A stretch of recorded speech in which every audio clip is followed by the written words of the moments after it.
Hi friends අද බලන්න යන්නේ පර්ෆෙක්ට් වර්ල්ඩ් 60 වෙනි එපිසෝඩ් එක. ඉතින් ඔයා තාමත් පර්ෆෙක්ට් වර්ල්ඩ් මුල් එපිසෝඩ්ස් ටික බලපු නැති කෙනෙක් නම් කමෙන්ට් සෙක්ෂන් එකේ පින් කරලා තියෙන ප්ලේලිස්ට් එකේ ලින්ක් එක ක්ලික් කරලා ඔයාට පර්ෆෙක්ට් වර්ල්ඩ් කලින් එපිසෝඩ්ස් ටික බලන්න පුළුවන්. පර්ෆෙක්ට් වර්ල්ඩ් 59 වෙනි එපිසෝඩ් එක අවසන් වුණේ සුප්‍රීම් එල්ඩර් සහ ඇලෙක්ස් අතර තිබුණු බැටල් එකෙන් පස්සේ ගෝල්ඩන් බෝල් එකෙන් රන් 1 කැටපිලර් පැටියෙක් ඉපදුණු සීන් එකෙන්.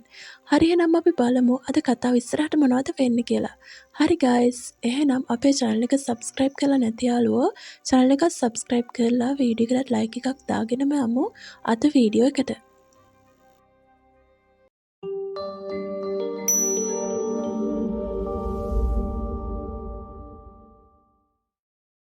ගෝල්ඩන් බෝල් එකෙන් ඉපදුන දලබු පැටියා ඇලෙක්ස් වටේට කැරකෙන්න පටන් ගන්නවා. ඌ ඇලෙක්ස් ළඟට ඇවිල්ලා නැවතිලා ඇලෙක්ස්ගේ ග්‍රාස් ට්‍රෙෂර් එක කන්න පටන් ගන්නවා. ඇලෙක්ස් එක වළක්වලා දලබු පැටියට පාර දෙන්න හදද්දී කැටපිලර් පැටියා බයෙන් ගොළු වෙනවා. ඊට පස්සේ ඌ ඇලෙක්ස්ගේ අතේ ඉද්දි රූපි ඇලෙක්ස්ට කියනවා එයා ඔයාට කැමති වෙන්න පටන් අරන් ඔයාව එයාගේ මාස්ටර් විදිහට පිළි අරන් කියලා.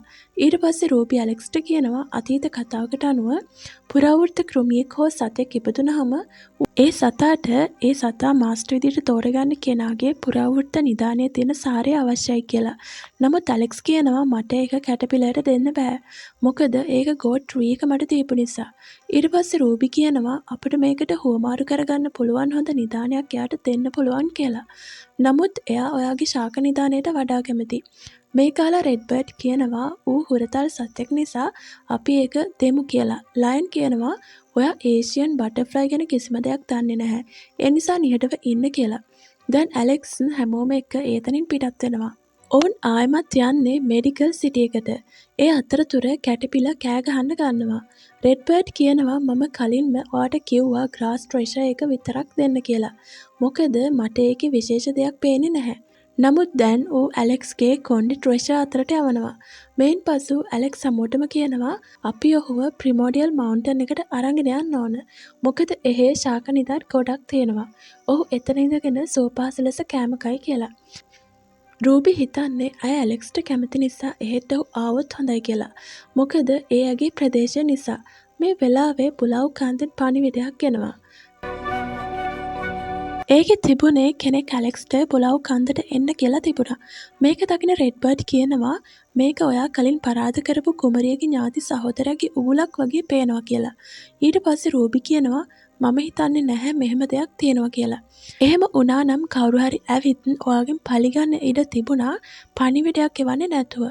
ඉතින් විශාල අනතුරක් සිද්ධ වෙලා තියෙනවා. ඒ ගැන ඇලෙක්ස් කියනවා බුලව් කන්දේ මිනිස්සුන්ට ඔහුට කිසි දෙයක් කරන්න බැරි නම් ඇයි යාලා මට කතා කරන්නේ? මෙය ඔබට මගේ සීයා හැලෝලෑන්ඩ් අමෝල් තියෙන නිසා වෙන්න පුළුවන් කියලා.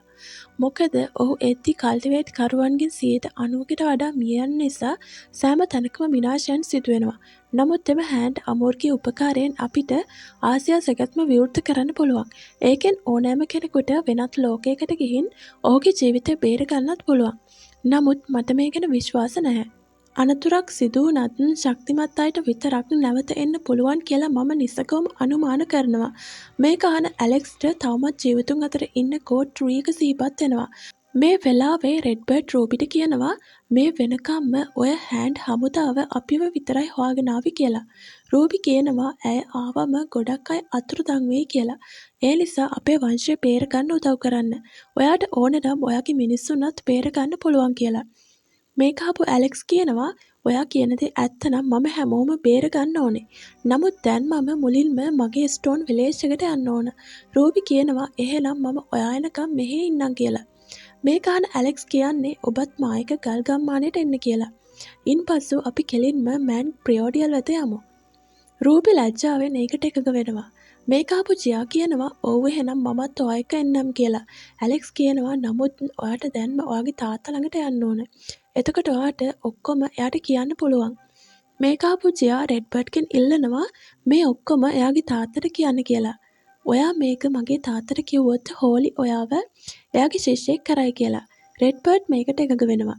ඊට පස්සේ ඇලෙක්ස් ජියාට සහ රූබිට කියනවා අපේ ගල්ගම්මානේ කොහෙවත් නැති සම්ප්‍රදායක් තියෙනවා කියලා.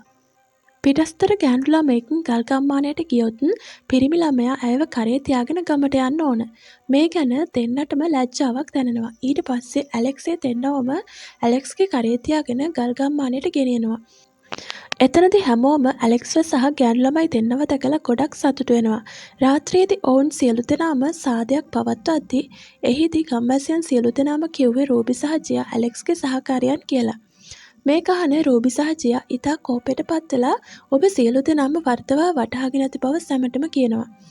අනෙක් අතට ඇලෙක්ස්ගේ ගමේ මිතුරන්ද එහෙමම හිතමින් හිටියා. ඉතින් රාත්‍රියේ නිදාගෙන ඉද්දී ඔවුන් ඇලෙක්ස්ව ඔවුන්ගේ කාමරයට යවනවා. එහිදී ඔවුන්ට පහර දීලා එළියට එන ඇලෙක්ස් ඔහුගේ මිතුරන්ට කියනවා ඔයාලා හිතන විදිහ නෙමෙයි. ඉතින් ඇලෙක්ස් ගෝඩ් ට්‍රී එක ළඟට ගිහින් අහනවා ඉදිරියේදී වෙන්න යන අවාසනාව ගැන මට ඒ ගැන හැමෝටම කියන්න පුළුවන්ද කියලා. එතකොට ගෝඩ් ට්‍රී එක ඇලෙක්ස්ට කියනවා සමහර වෙලාවට අපි නොදන්න දේවල් වෙනවා කියලා. මේක අහලා ඇලෙක්ස් ගෝඩ් ට්‍රී එකට කියන්නේ ඔයා කියන්න හදන්නේ ඔයා අපිව දාලා යනවද කියලා. එතකොට ගෝඩ් ට්‍රී එක කියනවා මම මේක දන්නේ නැහැ කියලා. මම තාමත් සුවය ලබමින් ඉන්නවා. ඒ නිසා මට ඒ ගැන හිතන්න ඕන නැහැ. මේ අතර ජියා පිටත් වෙන්න කලින් ඇලෙක්ස් එක්ක ටිකක් කතා කරන්න පටන් ගන්නවා. ඇය දුකෙන් කියනවා එහෙනම් මම යනවා කියලා. ඇලෙක්ස්ුත් හැඟීම්පරව කියනවා පරිස්සම් වෙන්න කියලා. එතනදී කුකුන් කුරුල්ලා ඇලෙක්ස්ට පහර දෙනවා. මේ අතර ජියා රෙඩ්බර්ඩ් එක්ක ඇගේ රාජධානියට යනවා. එතනදී කුකුන් කුරුල්ලා ඇලෙක්ස්ට පහර දෙනවා. ඉතින් ඇලෙක්ස්ුත් රූබි එක්ක මකරෙක් පිට නැගලා ඔවුන්ගේ ගමන යන පිටත් වෙනවා. ඔවුන් මවුන්ටන් එකට ආවම නැවතත් කුකුන් කුරුල්ලා ඇලෙක්ස්ට පහර දෙනවා. දැන් එතනට කෙනෙක් ඇවිත් කියන්නේ මම රූබිව විවාහ කරගන්න ඉන්නේ. එයාගෙන් ඈත් වෙලා ඉන්න කියලා. මේ ඔක්කොම අහගෙන ඇලෙක්ස් කියන්නේ ඔහු මෙහෙම කියන්නේ කොහොමද කියලා. එතකොට රූබි කියන්නේ මම දන්නේ නැහැ කවුද මම විවාහ කරගන්නේ කියලා. මේ වෙලාවේ කුකුන් කුරුල්ලට ඒ බොයි පහර දෙනවා. ඒත් කුරුල්ලා ඔහුගේ ඒ ප්‍රහාරයෙන් බේරෙන්න සමත් වෙනවා. නැවතත් ඒ බොයි ඔහුගේ ග්‍රීන් ගෝල්ඩන් කොඩියෙන් පහර දෙන්න පටන් ගන්නවා. එතනදී ඇලෙක්ස් කුරුල්ලව බේරගන්නවා. ඒත් ඒ බොයි ඇලෙක්ස්ටත් නැවත පහර දෙන්න පටන් ගන්නවා. ඉතින් ඔවුන් දෙන්නා රණ්ඩු වෙද්දී එතනට රූබිගේ සීයා එනවා. ඒ නිසා ඕනේ සටන නවත්තනවා. එතනදී ඒ බොයි ඇලෙක්ස්ට චෝදනා කරන්න පටන් ගන්නවා. ඔවුන් එකිනෙකා එක්ක කතා කරමින් ඉද්දී ඇලෙක්ස් එතනට ඇවිල්ලා රූබිව කරේ තියන් යන්න පටන් ගන්නවා. ඔහු කියන්නේ ස්ටෝන් විලේජ් එකටත් මම ඔයාව මෙහෙම අරන් ගියානේ කියද්දි ඇය කියන්නේ එයාව බිමින් තියන්න කියලා. එතකොට ඇලෙක්ස් කියන්නේ ඔයාට මාව ඇරෙන්න වෙන කෙනෙක්ව විවාහ කරගන්න බෑ. දැන් ඇලෙක්ස් හිමීට කියනවා ඔයා අයාගේ සහෝදරයව විවාහ කරගන්න කැමති නැත්නම් මුකුත් කියන්න එපා කියලා. මේ ඔක්කොම දැකලා ඒ බොයි එතනින් පිට වෙලා යනවා. මේ අතර ඇලෙක්ස් ඔහුගේ යාළුවා එක්ක මවුන්ටන් එකට යනවා. ඒත් එක්කම මේ එපිසෝඩ් එකත් අවසන් වෙනවා. හරි ගයිස්, එහෙනම් අපි බලමු කතාව ඉස්සරහට මොනවද වෙන්නේ කියලා ඊළඟ වීඩියෝ එකෙන්. ඉතින් ඔයා මේ වගේ වීඩියෝ දිගටම බලන්න කැමති නම් අපේ channel එක subscribe කරන්නත් අමතක කරන්න එපා. Okay guys, see you next time.